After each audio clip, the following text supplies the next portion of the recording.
What's up, you foxes and crows? FensTheSpook coming at you for another nocturnal meeting. That's what I like to think of these anyway. I always shoot my videos at night. That's why I sound like I'm sedated sometimes. I wait a little too late to shoot them, and then, the old Sandman pays a visit. But yeah, so this is going to be a rambler. I'm going to go ahead and tell you right now. You might want to click, just put this in the background. You may just want to click off if you're already disgusted with where we're at. But you might want to just put this in the background and, just listen. I'm going to show off some books. I've been picking some stuff up lately, and this is less about the books, and this is more about the chat. You know what I'm saying? The evening, the fireside chat we're going to have. There's no fire, but the moonlight chat we're going to have. I don't know. I just kind of wanted to chat about the state of comics and where I'm at with things and where I'm at with my collection. Some kind of turmoil I've been going through. I mean, again, this is related to comics, so I don't know if the word turmoil can really even be seriously applied, but who better to talk to than, my friends and collectors out there in the community. Maybe a new video style I'm thinking about doing. Maybe we'll talk about that. I don't know. Like I said, this is sort of a rambler. Here, I'll go ahead and split this up so you can get something to look at while we talk. Again, I will most definitely talk about the comics, but it's like I said, this time it's less about the comics, more about just the chat. So to get into it, what are we looking at here? We'll do the comics first. These are some new ECs I picked up, some legitimate, no reprints, the real stuff here. Probably two of the nicer that I own. This is Haunt of Fear number 7 after the number restart.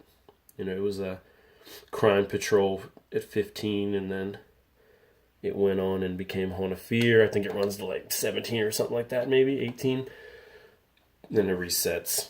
And this is number 7 after the reset, which kind of interesting. Any of you EC guys out there, if you can tell me, at this point in the run, if I'm not mistaken, Graham Ingalls has been well established as the art on the Old Witch. And in fact, these books have Graham Ingalls art inside on the Old Witch. So why are they using the Feldstein trio on the cover, if you know what I mean? So the three, the Witch, the Vault Keeper, and the Crypt Keeper, these are those in particular that you're looking at, I believe, are drawn by Feldstein. And where sometimes, you'll see the Witch will be Graham Ingalls and the Vault Keeper will be, I think maybe Johnny Craig, and then, the Crypt Keeper will be Jack Davis, and they'll each have their own, respective artists drawing them. I thought that's what they did, and I thought at this point in the series this would have already happened, so maybe someone can school me on why they're using the old logos here, or maybe I'm wrong, and maybe those are not the old logos. Maybe that is what they switched to.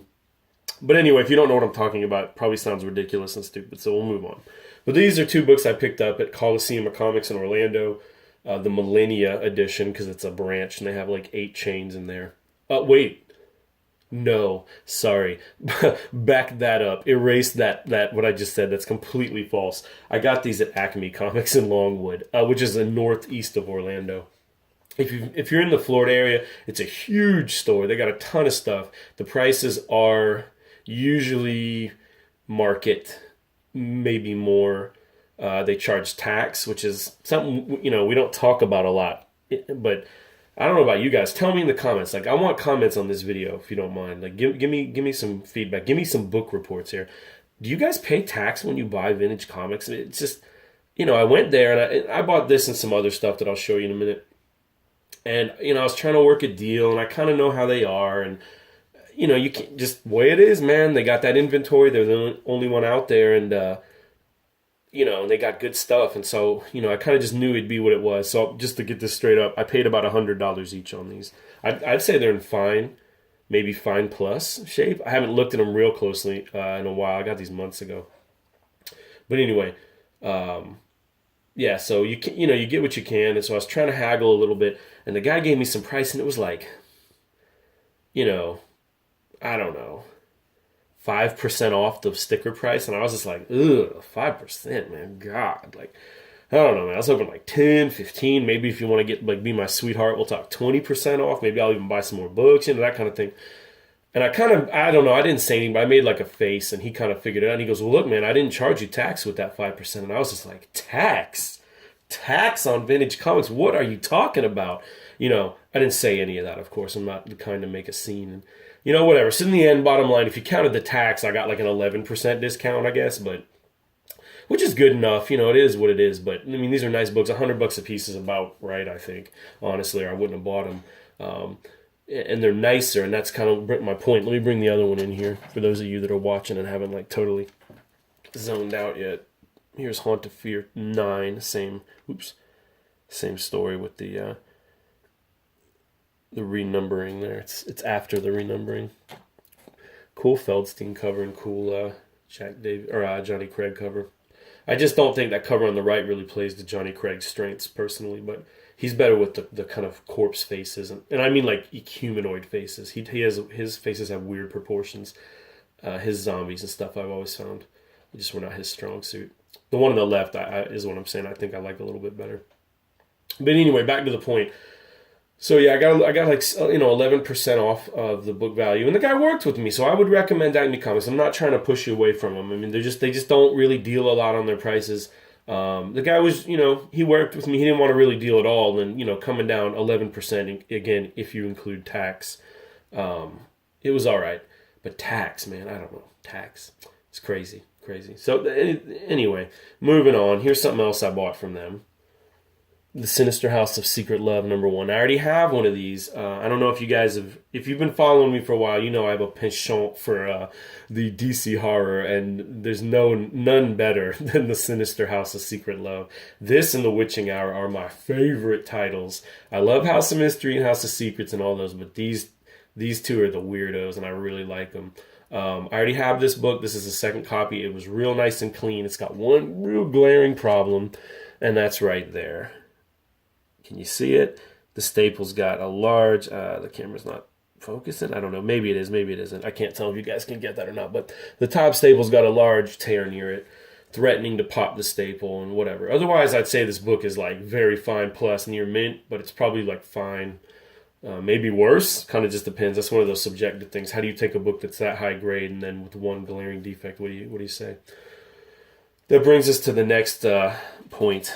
And by the way, if this video, I don't want to wrap myself up after the 15-minute mark, so I might do a two-parter, which means no one will ever see the second part. I know how this goes, but that's all right. This is just more for rapping with a couple of you guys who are, I know we'll check things out and just want to get some stuff off my chest. So anyway, continuing, I bought this from them. But that defect in this book brings me to my next point. And then here's the turmoil I was talking about at the front of the video. If you've been watching my videos, if you haven't, I'll catch you up, just kind of who I am. But you've seen that I typically now have been a quantity over quality guy. If you go back to my early videos, not the first one, which is showing off my like CGC books at the time when I still had those, it's I'll show off like a haul I got at Jacksonville or a haul that I got on eBay or something like that, and it'll just be like a bunch of just rando stuff. Some of it high grade, some of it low grade, most of it low grade. And I was always like, what happened to falling in love with the VG and blah, blah, all this stuff. It's been like my paramount point in a lot of my videos that condition is not the end-all, be-all. A comic book is a comic book to be loved and cherished and read and smelt and touched. And it's why I don't really like the grading thing going on, but we'll talk about that here shortly. Again, this is just my opinion. So again, I'm not trying to upset nobody or make some kind of stance. I'm just, every now and then you got to touch base with the community, let everybody know where you're at, kind of get a feel on the pulse. And that's just what I'm trying to do. So my point is this rambling. This is a rambler, like I told you. The point here is that I'm starting to push toward higher grade. And I feel like it's a little bit of a betrayal of my comic roots, of my comic persona. I don't know, persona's the right word. It's not like I'm putting something forth. It's just who I was. For instance, when I was 21, one of the first two vintage books I ever bought were X-Men Giant Size 1, Keys we're talking about, and Amazing Spider-Man 300, of course. And both were off grade. The Amazing Spider-Man 300 had a weird little like cigarette mark in the circle, and it was small, but it was obvious and just unattractive. It was like a very good fine or something, like real mid-grade. And then the Giant Size X-Men, which I do still have. I don't have the Spider-Man 300 anymore. I do still have the Giant Size X-Men 1. It looks like a 6 or I don't want to use the numbers. I'm trying to train myself not to do that anymore. It looks like a fine or a fine, very fine. and until you turn it over, and then that spine that those giant size have, those square bounds. Which, do I have one with me? No, I don't have a giant size with me. I kind of show you what I was talking about. They just, I don't know, the strip's gone, the paper spine is gone, and all the binding is revealed. It's still together, and you can flip through it and look through it, but the paper strip covering the binding is gone. So what the book would grade at, and I mean grade here, like CGC or something, I dread to think. But at the time, it was acceptable. Now, I'm telling you right now, guys, this is just me being honest and kind of looking for feedback. I would never buy that book in that shape. I'm loath to get rid of it. See, that's the thing. Just because I wouldn't buy it again doesn't mean I don't want it. That's what I'm trying to say. I have a lot of books in my collection that are in grades that I would probably not buy them again if they were if I came upon them in this grade today. But I will throw a new book up here to keep the pace moving. There's Action Comics 340 First Parasite. Talk about that in just a second. I don't know. I've just been moving toward higher grade stuff. I actually culled a little bit out of my collection to make room for some new stuff, and I pulled out some of the worst. I'm talking real low grade. I mean, I didn't make much of a cull. I culled stuff where like the cover were barely hanging on, or and it depends on the book, because like I said, my House of Mystery 1 has no cover, and I am certainly not getting rid of that. So it's all dependent upon the book, but I was taking some of my books that were, just real trashed out. Some of my checkerboards toward the set, and I just either put them up on eBay if they were worth selling, or I just, like I told you guys, I'm part time at a store. It's just I have another job, a real job, my main job, but I work with a friend at a store he owns, and it's just the two of us. And I do it on the weekends. And I sometimes just throw my stuff in the dollar bin or $2 bins and just let somebody get at it who would just enjoy the copy. But that's my point. That's so anti. I don't know what word I'm trying to say here. Just anti me. It makes me feel weird. The fact that I will only now really take books that are in like fine or better. Again, it depends on what we're talking about here. Golden Age, I'm much, much, much looser with that. Keys, very expensive keys, clearly much looser. I mean, if I could get a very good copy of Brave and the Bold 28, I might have to lie down just thinking about it. You know what I mean? So it's all dependent. But in general, like these guys, this Parasite, which I traded for a friend, I traded from a friend of mine. I love trading, absolutely love trading. So if you're one of my frequent visitors and I've spoken to you and you're interested in trading, you're always welcome to hit me up on a private message. I'll always entertain an offer. Let me bring that Sinister House of Secret Love up one more time. Love this book. Just love these gothic romances. So I don't know. I'm basically starting to realize that I want a comic. There is a difference, guys. And again, I told you this is a rambler, so I apologize, but I warned you up front. There is a difference, guys, between having a collection and being a comic collector. And the difference is really shown between me and the guy that I traded for this Parasite with. He's one of my best friends and certainly one of my best comic friends. And we were just talking, and he just, here's a cool, war cover. I'll pick that up. Oh, here's a cool, Zatanna book. I'll pick it up. Something from the 80s, something from the 90s, something from the 70s. His collection is very, very eclectic. And I do not collect like that. And it almost bothers me, my OCD, it almost bothers me to think that his collection drives me mad, because he's like, well, that's the horror box. And I'm like, the horror box, dude, like, these aren't even in order. And he's like, oh, well, it's all together. And I'm just, I can't deal with it. But the point is, he's a comic collector, and I have a collection. Does that make sense? And we discuss this, and I don't mean to sound haughty. It's not like that. He doesn't collect like that. I am now leaning toward it's not valuable. And let's get that out of the way. If I lost my entire collection, or if something happened to me and I had to sell all my books off, it might keep me going for like a month. Okay? Like, there's no value here. There's no life-changing money in my collection. I can tell you that right now.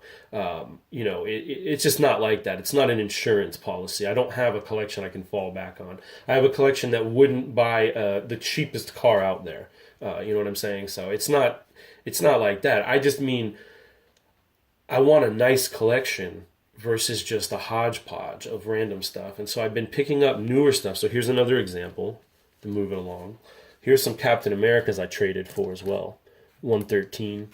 Really, really nice shape. High grade, in my opinion. Like very fine or better. Let me bring it in a little bit. I apparently am a closet Steranko fan because this is like the second or third Steranko captain or Steranko book I've traded off this guy. Look at how nice these are, man. I, in my past, would have just been like, yo, give me that big stack of Reader, copy, House of Mystery, or Witching Hour, or whatever. But as time has gone on, that was Captain America 101. And here's Captain America 102. As time's gone on, guys, and I've like basically completed a run of House of Mystery, House of Secrets, and The Witching Hour, now it's like time to upgrade. Now it's time to refine the collection. So I picked these Captain Americas up, not because I was like, oh man, I just, really want some Captain Americas today. I don't have any or have very many. I have one more. I actually should have shown it. It was like the one with the Cosmic Cube and the Red Skull. And I really liked Captain America when I was younger. But they're just high grade. They're beautiful. They're not super valuable either. They're like $35 books, I don't know. The funeral cover one might be a little bit more, but this just, I don't know. The point is they're pleasant and they're beautiful. Let me spread them out and see if I can get this without it like absolutely collapsing on me. They're beautiful, and that is not good for the glare at all, is it? That's not good for the book. Let's try this, and we'll just leave it at that. I don't know. I've said enough. I've gone far enough on this point. I'm certainly rambling now more than ever. But you guys get what I'm saying. I'm moving toward nicer books. I'm cutting out some of the stuff I don't need. And I just wanted some feedback. Like, what do you guys think? Where are you guys at? Do you guys collect en masse? I mean, I have the room. It isn't like my wife is really one of those people who's like, your collection can't exceed your closet or whatever. I could fill my house up with boxes, but I just kind of want to keep a lid on it. I mean, I don't want to disclose how many I have or anything like that. I mean, I don't like to get into any particulars about my collection or anyone else's, but I have enough, and it could get more, but I just feel this need to refine and keep it down. Sort of like a gemstone, like polish it, take rough spots off. Oh, this run's cool, but do I really need this? No, I don't think so. Garth Ennis Punisher run, if you guys know what I'm talking about. Had it, don't need it, selling it to a friend, one of those things. Kept it forever for no real reason. Anyway, what do you guys think? Is this like a total betrayal? Am I losing my mind? Have I smoked one too many funny cigarettes? Have I gone over the bend? Like, am I betraying everything I was? It feels so much better to me, guys. We're going to go backwards and then we're going to talk about something else. To get all of these books in this high grade than it feels now to buy a big stack of VGs where some of the covers might, or, ugly where the covers are falling off and whatever. Yeah, and I do read my comics. Don't get mistaken here. It's not that I don't read. I'm just a cover collector. But I don't know, man. I almost feel like I'd rather spend $200-300, get 7 nice books than $200-300 and getting 50 $2 and $3 books. And I know it sounds so snooty and snotty, and I really don't mean it like that. I mean, it's how everyone collects is how they collect. Something new to look at here. These are some more things. My friend, this is how you know you got a friend, man. This dude bought this Hulk 162, okay, which is first Wendigo. Again, we're rambling, but like I said, I'm going to change the subject. I've said enough on the other side. Let me know what you think about how you collect. What's your perception on condition and quantity and all that? Just hit me with it, man. But anyway, moving on. My friend, let's see, what time are we at? Yeah, okay. Need to keep it not going too much for him. He gave me this book. He bought this for himself. This is Incredible Hulk 162, First Wendigo. I am a fan of cryptids and just mythological creatures like Loch Ness Monster, and not so much Bigfoot, but I think Wendigo, the Legend of the Wendigo, is super cool. I've always really liked this book. I've always really liked this character, and believe it or not, it's been one of those that's really tough to find for me. Every time I go to a dealer, I had that, and this guy bought it. I don't even think I've ever seen this book before in person, and he had it, and he just saw me start flipping out over it, and he just gave it to me. He was like, look, dude, this book should clearly be yours. He didn't buy it for me. It's not like that. It's not like he's buying gifts for me. He bought the book, brought it over, and was just like, dude, I didn't realize you were so in love with this. And I was like, this book, and it's in perfect shape for me. 6, fine. I keep doing that with the numbers. Fine, very fine. 6 in the 7 range if you do the numbers. It's just perfect for me. And he gave it to me. So super awesome pickup there. And that brings us to the community part of the chat. And this video may never see the light of day. I just want to throw that out there. That if you are watching this, I realized that it took a lot of guts to get over my own hubris in making this video. Like, anybody would want to hear 20 plus minutes of what I've got to say on all these random topics. But if you're there, thanks for hanging. This is Witching Hour #1, another copy. I actually traded my second best copy for this one, which was an upgrade in a kind of a three-way deal. He got one of my House of Mystery 174s, which I have like 6 of, because again, I just cannot stop buying these books. So if you're missing one of these DC horror keys, not the House of Secrets 92 now, fellas, don't have those to trade. But if you're missing the House of Secrets 174 or 175 or the Witching Hour 1, I have multiples of these guys. You can hit me up. But again, we'll talk about that off to the side. But so he got a House of Mystery 174. I got this Witching Hour. And I even gave him my lower grade copy of Witching Hour. So he did better in the deal for sure. But he gave me the friggin' Wendigo, right? So it has to work out like that. Bringing us to the community talk, let me try to start this again. The community in comics right now, guys, it's making me sick. And I don't mean the YouTube community. I mean the community in comics. It's just the market, maybe, is really what I mean. It is... You know what? Actually, no. This is a good stopping point. This is part 1. Part 2 of this video, we've talked about where I'm at in my collection, updates around me. You guys have heard all that. Give me a response to that.